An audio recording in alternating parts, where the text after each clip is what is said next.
I'm wearing the new Galaxy Buds 2 Pro from Samsung, and they come with some interesting features that might make you want to buy them. So the question is, are they worth it or not? Let's find out. As of now, in terms of color choice, we only have 3 options of purple, graphite, and white.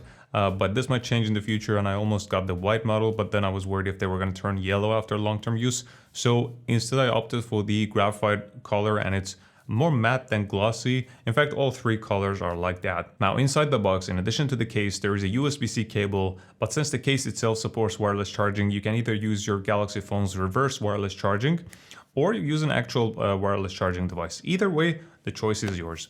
But obviously wireless charging is much more convenient. Another thing you'll find inside is 2 extra ear tips, 1 smaller pair and 1 larger pair. And the case itself is just a cute small one. You can literally put it in your pocket with ease, and it feels really high quality with a soft touch to it. And as soon as you open it up, you'll see the sound by AKG text inside of it. And it's very satisfying to close it too. And it has a charging indicator LED in front of it as well, which will also blink if it's running out of charge. But the actual earbuds also feel quite well built, and once you put them back in, they get magnetically attached that you can't really drop them. And in terms of the design, I actually quite like the earbuds, but when it comes to the size and fit, even though these are supposedly 15% smaller than the Galaxy Buds Pro, I think in person they look a bit bigger than online pictures, but still quite low profile. However, as soon as I put them on, and before even trying to pair them with my phone, I just realized there's just too much ambient sound coming through, and the fit didn't quite feel that secure. Fortunately, there is this really cool earbud fit test in the Galaxy Wearable app that in just a couple of seconds can tell you whether each earbud has a good fit or not. So this really helps eliminate any doubts you may have, because I was really not sure, did they really not fit me? And so running the test confirmed that both earbuds had poor fit, so I replaced the ear tip with the larger size and then ran the test again, and this time surprisingly the left earbud still had a poor fit while the right one had a good fit. And I could personally feel the difference between the left and right, but at the same time all I knew was that they felt more secure in my ears with slightly less sound bleed. So finding the right earbuds can be very tricky, I understand. Even harder than finding the right headphones, because they must fit you well, first of all, and then they should be comfortable as well. And speaking of comfort, I don't have much to complain. In fact, I think because of the fact that these are a little smaller in size, they're some of the most comfortable earbuds you can find. I even did the pillow test, so lying down on the side for a while with the earbuds, and I was only able to tolerate them for a couple minutes at most on each side. And you can't really sleep while wearing them, or at least it would be impossible for me unless, of course, I never sleep on the side. Now, because these earbuds are quite small, I was hoping I could also use them while exercising. And I'm glad to tell you that the running test passed, and even though my left earbud has a poor fit, it still stayed in place. And I also worked out with them at the gym doing different kinds of exercises, for example, bench presses, jumping jacks, etc. And again, they never fell off. Now, in terms of battery life, with the ANC on, right about 5 hours is what you should expect, and then another 18 hours on top of that with the case. So with a case this size, that's pretty alright if you ask me. And one thing that definitely helps with having a good battery life, even though the earbuds are quite small, is Bluetooth 5.3. That's the latest Bluetooth standard that I really doubt you can find in any major brand's earbuds. They usually come with Bluetooth 5, 5.1, or at best 5.2, but Bluetooth 5.3 provides the best efficiency, reliability, and battery life. But also with a firmware update later this year, there's going to be LE audio, which provides a better audio quality and multiple streaming. What's intriguing for a lot of people is when they hear that these earbuds, instead of 16-bit audio, come with 24-bit audio. Now, that sounds amazing, right?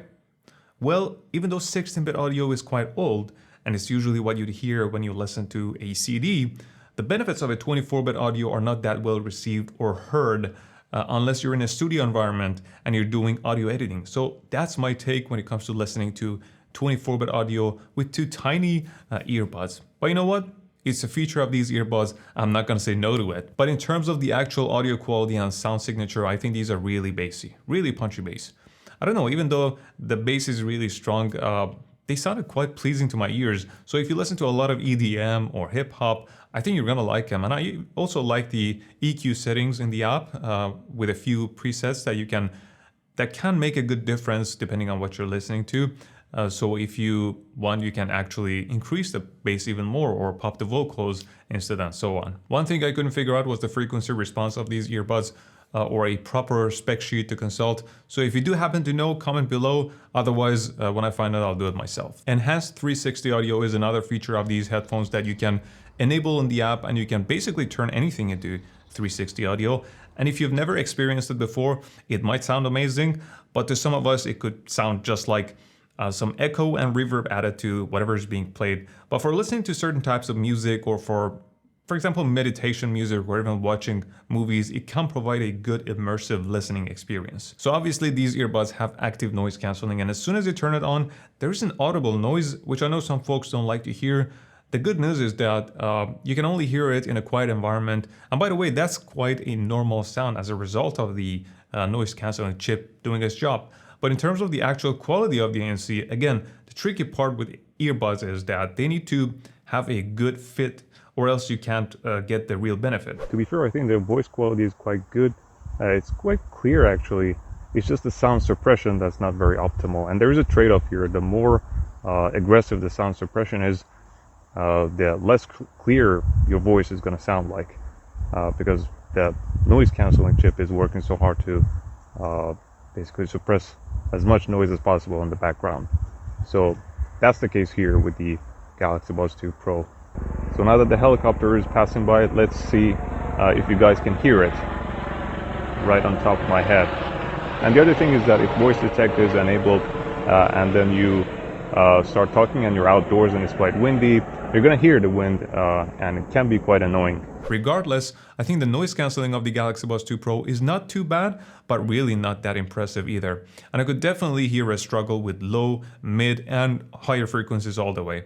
But if you listen to music with the ANC on, it definitely helps, especially if you're in places with lots of lower frequencies, like on an airplane. So right now there is an airplane cabin noise in the background being played. Let me know what you think of the noise suppression of the microphones.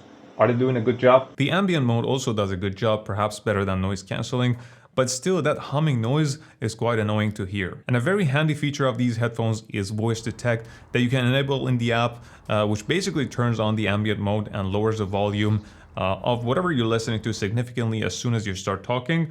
I find this feature really helpful. I don't think it's a gimmick and I really like it, and there's never been an instance that it had triggered by someone else's voice. And this lasts for 10 seconds by default, and right after that it goes back to normal. But in the app you can actually change it to 5 or 15 seconds. In terms of the touch controls and user experience, the Galaxy Buds2 Pro provide exactly what I want to see, having lots of options. So you have tap, double tap, triple tap, touch and hold, and you can even customize the left and right one separately. So for example, touch and hold the left button to start the Bixby and the right one to turn on the ANC. Except for the volume controls, so then touching and holding the left one lowers the volume and the right one increases the volume. And as if this isn't enough, you can even go to the earbud settings and then accessibility to enable the function that allows you to turn on noise cancelling even if you're wearing only one earbud. And to put the cherry on the cake, you can go to the labs and then enable double tap earbud edge to turn the volume up or down. How useful is it? There's a lot of hit and miss, but you know what? At least we're given a choice. And there are all other kinds of customizations in the app, which are great to see. For example, reading notifications out loud, gaming mode, next stretch reminders, etc. And it's really user-friendly, so I have to give all the points to the app. I really like how they made Galaxy Buds 2 series more premium than they were before. Now, this is not only achieved because of the better specs, but also in my opinion, the more matte finish of the buds have added to the premium feel of them. And one thing that I can't wait to see from Samsung is a pair of premium noise cancelling headphones. I speculate that it's only a matter of time, probably sooner than later, that we're gonna see such premium headphones from Samsung with the help of AKG, of course, that will compete with the likes of Sony and Apple's headphones and will be announced as a surprise during a CES event or something. That will be cool. But in the meantime, if you're in the market for a pair of great noise cancelling headphones, subscribe and then watch these two videos.